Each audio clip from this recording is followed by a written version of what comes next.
beer on. Beer on. Beer on. Beer goggles on. Alright, we are recording. We are recording. We have to do the mark countdown. Yeah. Countdown.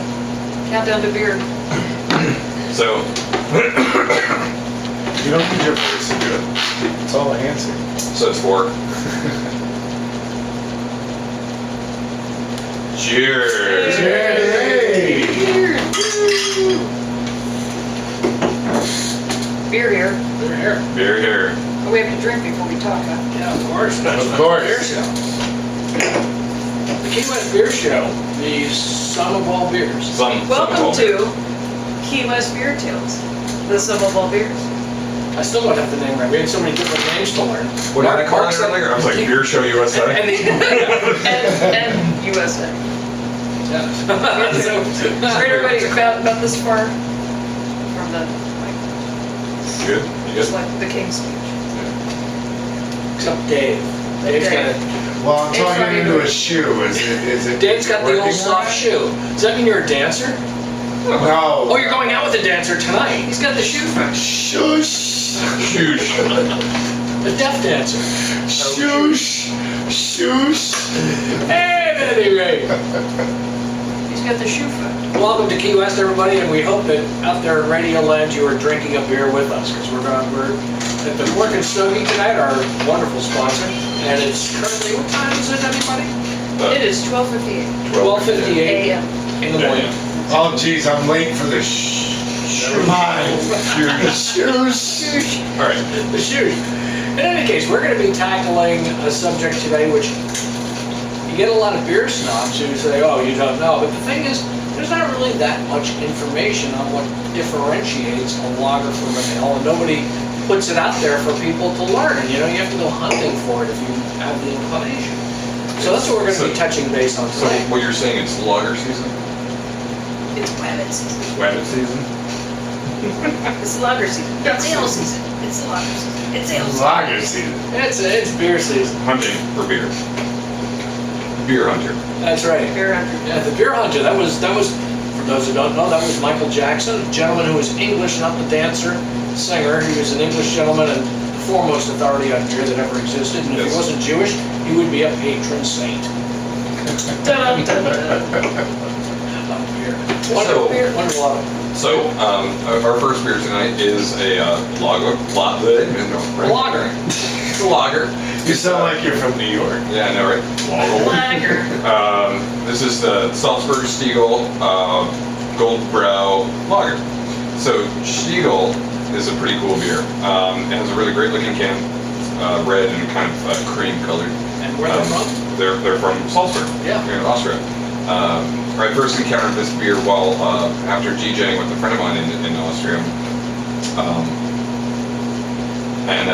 We had left the nightclub and we were walking down the street and he was like, "Oh, let's get a sausage." I was like, "Well, that sounds like a good idea." So we went to the nearest street meat guy and we got 2 giant sausages and covered in everything and 2 Stiegels in a can.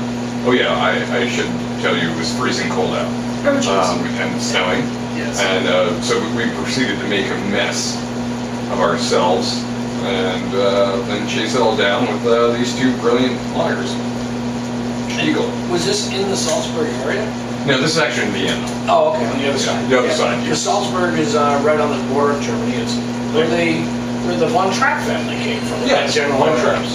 Yeah. So you're in Vienna and you found a sausage. Yeah, but not Vienna sausage. Oh. They're really cute, by the way. They are really They come in a cute. can. Yeah. Sorry, I did have, somebody had to say Yeah, it. that's a good point. It's one of those things where you wonder. It's like Canadian bacon. In Canada, there's no such thing as Canadian bacon. Right. They're making mixtures like ours. I wonder if I've never been to Vienna. I wonder if they have Vienna sausages in Vienna. They don't. I didn't think so. It's an actual sausage, Just but a you sausage. just get it in Vienna. That's all. So you know, like the Canadian tuxedo in Canada, they just call it a tuxedo. By the way, in Florida, when you have a Florida room in Florida. Do you call it a Florida room? Yes. Yes. Yeah, actually. You do. I'd like to. I know that one Canadian is listening right now. Hello, Josh Fernandez. Good luck to Oh, you. good luck, yeah, Josh. Good luck to you. Hi, Josh. Good luck to you in your deployment. Where's he being deployed? Oh, I can't. Confidential. We're doing. Cheers to Josh. Cheers, Josh. Cheers. A former Cuban resident. Yeah. Calling into duty up in Canada. Well, today what we're going to be doing, and again, as Mark mentioned, this is a lager beer, and what we're going to do is we're going to talk about the differences between lagers and ales, so that everyone can know about them, because it's kind of this weird hidden secret, and it shouldn't be. As long as beers have been brewed, which goes back thousands of years, back to Mesopotamia, which is today currently Iraq, beers were brewed as ales. And what an ale is, it's a beer that is brewed with a top fermenting yeast. The yeast sits on the top. Beer, when it's fermenting, that's what makes it an ale. If it has bottom fermenting yeast, which came about in the 1850s, actually it was perfected in the late 1830s and became popular in the 1840s. That's a lager. A lager has a bottom fermenting yeast, which requires colder temperatures to ferment. Other than that, the beers can be exactly the same, but when you're brewing a lager, like I say, you need a colder temperature. Chris, I just interject. What temperature? Well, the range. I mean, I know there's. If you're brewing an ale, if I'm not mistaken, I believe it's 50 to 62 or something like that, and about 10 degrees cooler for a lager. Yes. Yeah. However, if you think about it, the only reason that ales came around, or not ales, but lagers came around, if you're talking about brewing as a colder temperature, from what I read, from what you gave me, and the research that I made, the reason that it is because refrigeration came into process of the beers, which is why it was able to be brewed at a colder Yeah, when temperature. they first started doing it, it was done in the Munich and Vienna area. Yes. There's a man by the name of Anton Breyer, who was in Munich, and I forget the guy's first name, but his last name was Zinnemeyer in Munich. He worked with Spaten, and in Vienna was, Every time you say Vienna, I'm gonna drink a beer. that sounds like a great. Vienna! Here. Vienna sausages! We'll say it in German, Wien. Vienna. Wien. Vienna. How do you say street meat in German? That's a great At one point in my life, I knew how to say that. So any of our German fans, street meat, we need to know that term. We need street meat. Street meat. And what did we say the other day? You can put any German word together. You That's just right. put the word street and meat together, which would be Strassefleisch. Strassefleisch. That's how you would say it in German. Yes, Strassefleisch. Which, yeah. There you go. By the way, Dave, your mic is pretty hot, so you're fine where you are. You're doing Cool. great. Sweet. Yeah, just want to let you know you don't have to you don't have to get near the shoe. All right, so if I just sit, You're doing good. There would, great. would actually be flesh. Yeah, your voice is like. But I don't know if they use that It's term. definitely peaking. It's Probably good. not. Doing good.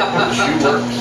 Yeah, it does. We can really hear you. I remember one time. As long as I stay away from I the shoe. knew the words for welcome back in English, but I knew them in German. And I said, Willkommen Nucken to a German guy, and he's going, I don't understand. Were you trying to say Volkman? I was trying to say welcome back. Oh. The word for welcome is Willkommen, and the word for Right. back is Nucken.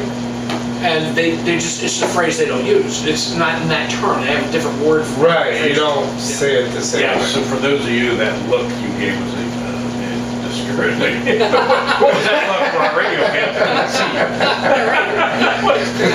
There was a blank spot in there, and everybody's supposed to know what that look is. But, What? well, I bet they knew what that look was. Well, yeah. We'll have it on video in a couple of weeks after it airs. There you go. It's something like Ms. Hoy, do you have any tasting notes? I'm sorry, I don't mean to focus. She's there texting with somebody. No, she's trying to. Are you texting? No, what No, I'm she's doing infatuated with is her new phone. She just has she's to. technical right now. Okay. what I'm doing actually. I was getting the app Untapped. downloaded because I want to. I rate my beers on Untappd. Yes. UNTAPPD. There's no E in there. Yeah, we're drinking, folks. Yes. Spelling is optional. Spelling is optional.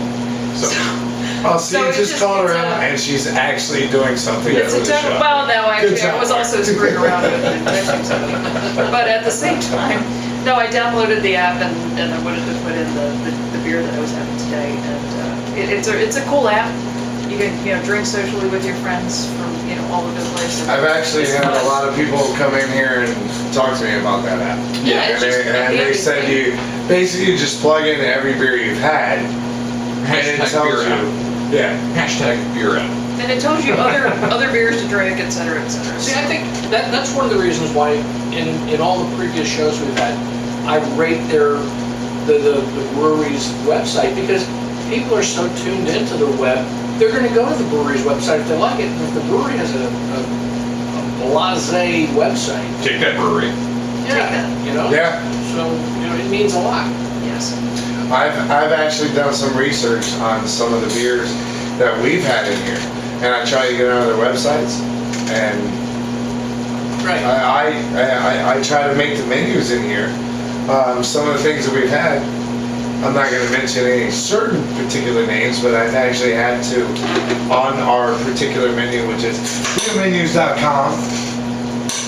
But I've had to get on there and add particular beers to it. So what I do is go to their website and find what they say what their beer says. That's a good idea. So when I go to that, I add it to the beermenus.com website, beermenus.com, and I add it to their website, and then they have actually, it's been 2 times now, that I've added the description to a particular beer that we've had that they've never added to their website.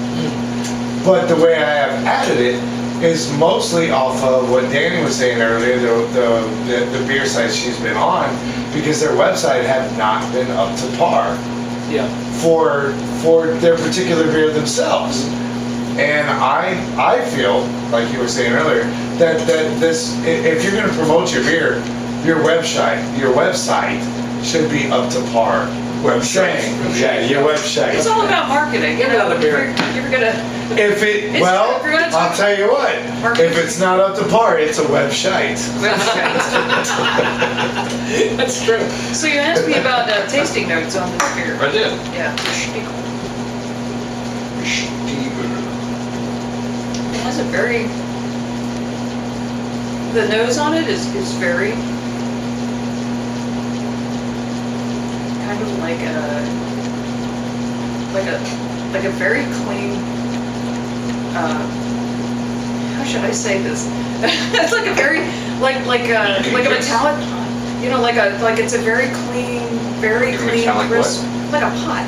Like if you like a soup pot or something. It's just kind of that. she's that's talking about very- cooking very clean. utensils, man. Yeah, it's a Spatula City. No, But then It's- there's like that.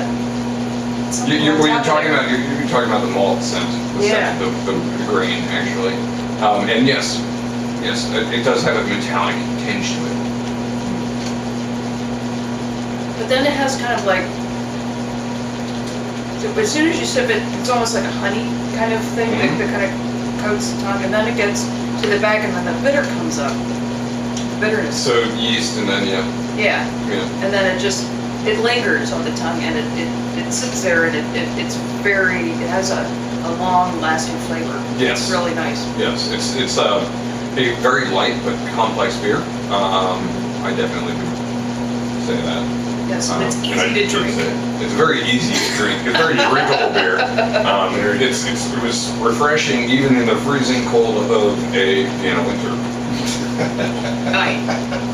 Winter. I With, remember winter. how do we say streaming? How do we say streaming in German?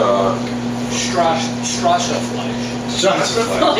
And the That Germans sounds are bad. probably going to be mad. Well, I'm just translating the 2 words. I don't know if that's how they say the thing or not. Maybe That word probably doesn't exist. That was our in first step German. in learning German for Chris and I out there the other day. You just take 2 words, you put them together, and you say it in the German language, and that's kind of how that language is built. That's my 101 German, that's what I got. And we were talking also, the master of doing that, if anybody has ever seen, was the English comedian. Benny Hill. Benny Hill.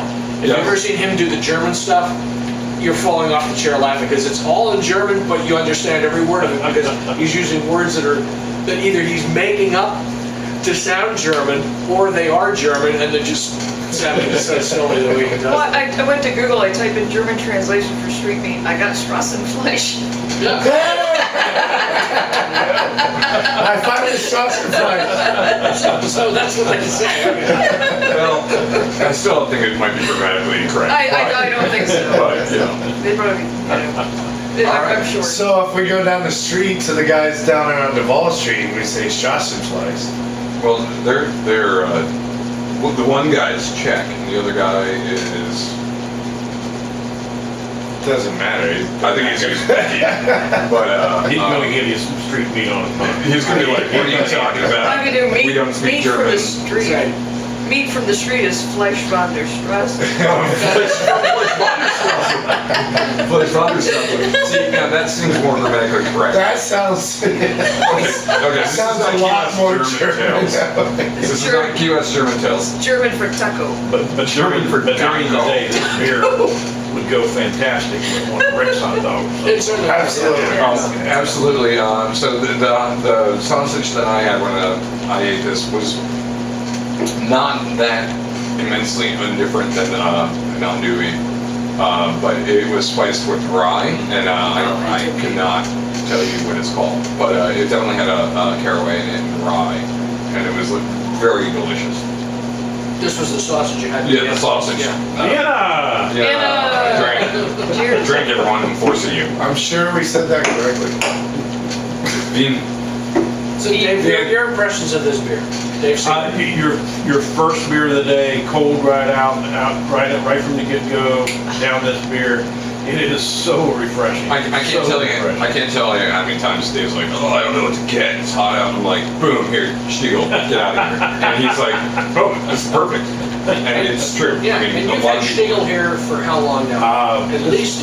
I'm thinking a year and a half, maybe Pushing 2 2 years years, even. maybe. No Yeah, more than 2 years. yeah. But when Roger from Chicago, Roger's well known in Chicago in the beer industry, so if you say that name, maybe some people know it. But wow, we were having an event, and he happened to be in town and say, hey, can I join your event?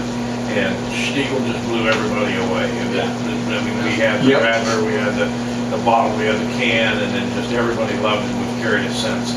And Roger comes in every now and then, and he just treats everybody. Oh, he's fantastic. Roger is quite a character. And again, you know, He's the Stiegel distributor. he is. He's Mr. Stiegel in America, or at least this side of the Mississippi. Yeah. I liked hanging out with him. I mean, the one night I had never had a Stiegel before, and I came in tonight. I got off the boat, came in here. I was looking for something nice to drink, and Roger, I sat right next to him, bought me a Stiegel, and I went, man, that's good, and I've drank it ever since. This beer was actually delivered to us originally from a good friend of Corbin Sogi's, Rich Abrams, who's now living in Miami.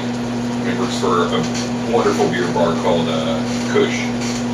It's really, really good. They have amazing food and great beers. The reason why I mentioned him is because he's a cool guy. And I think he's responsible He is for responsible. Stiegel in every bar down Yeah, there. he is actually responsible Yeah. for getting Stiegel in every bar that matters down here in the US. And I say that because every bar that cares about beer, you know, so there's two types of bars. There's bars that make money, and there's bars that actually believe in what they're doing. I've never worked for a bar that is out to make money. I've worked for bars. I mean, everybody's out to make money. That's not true. But I've never worked for a bar where their attitude was, I don't care, just make the money. It's always like been, well, how do we better make the money? How do we make the money and keep people happy? It's like, well, we need to have good beers. We need to have good alcohols. And I'm a believer, you know. I'm a true believer in good beer.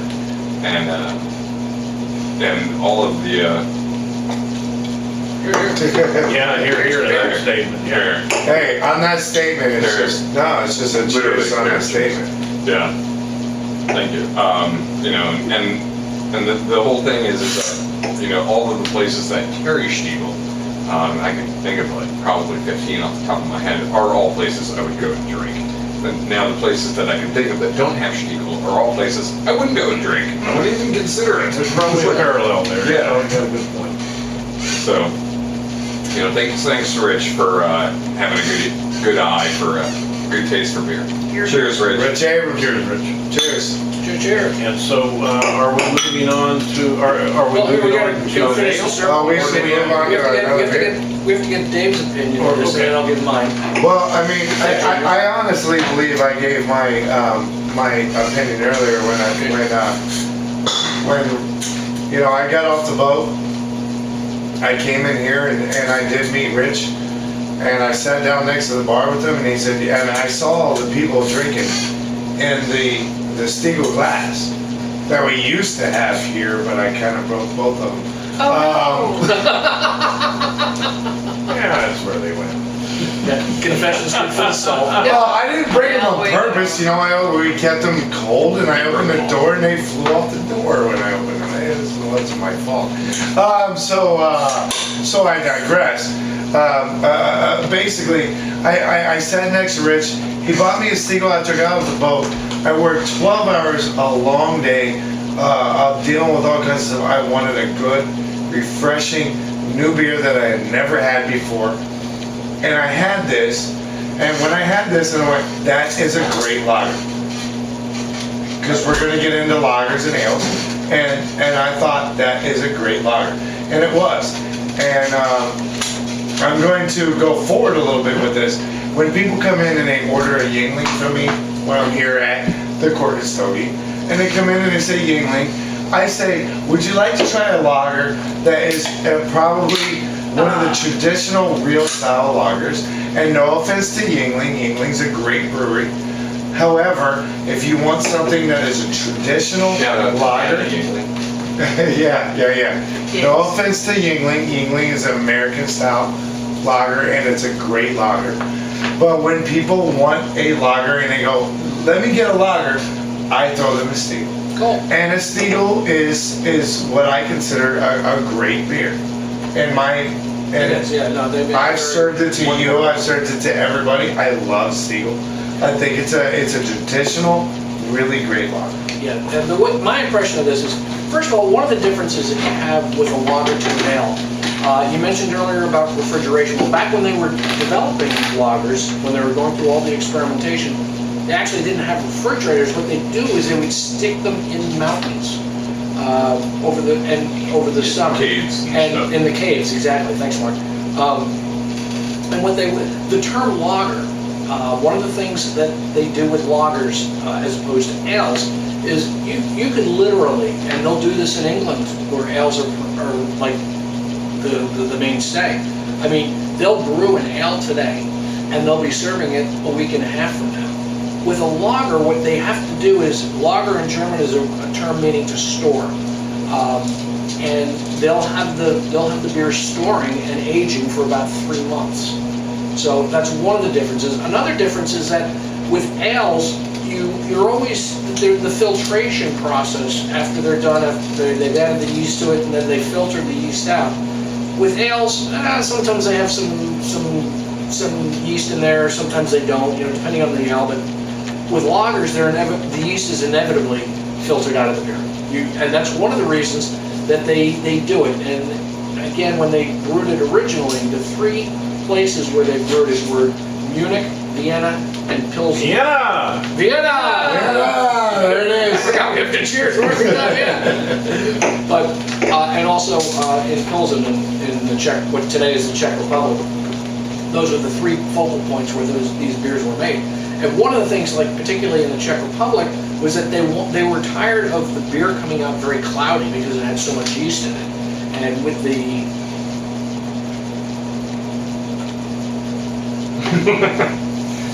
You didn't see that? You're because talking to this is a them, podcast. you gotta talk to the microphone. give me some more juice. But the thing also with lagers is that they'll store them longer, and they're very clean beers. This is Stiegel is a very, very clean beer. The cleanest beer I think I've ever drunk was Carlsberg.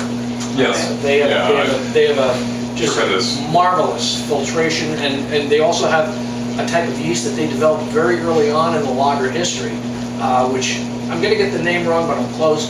But the yeast is actually called Carlsbergensis. It's Yes. a yeast that a lot of people use because it's a very clean yeast. And this is an extremely clean beer.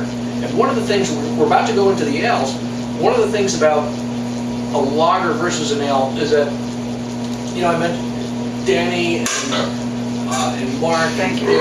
Everyone's saying there's a little bit of a sharpness to this. And one of the things that you'll always find with a lager versus an ale is that the ale has a very wide palate. And the lager does not. I mean, you can get a very dark lager, like even a Doppelbock, which we're not having tonight, but a Doppelbock, and it's going to be much thinner in body than the ales will be. So down the hatch with the Stiegel, I love it. It's fabulous. And now we're going to be switching over to Mark. Mark, could you give us an introduction to this next beer because we're going into an ale?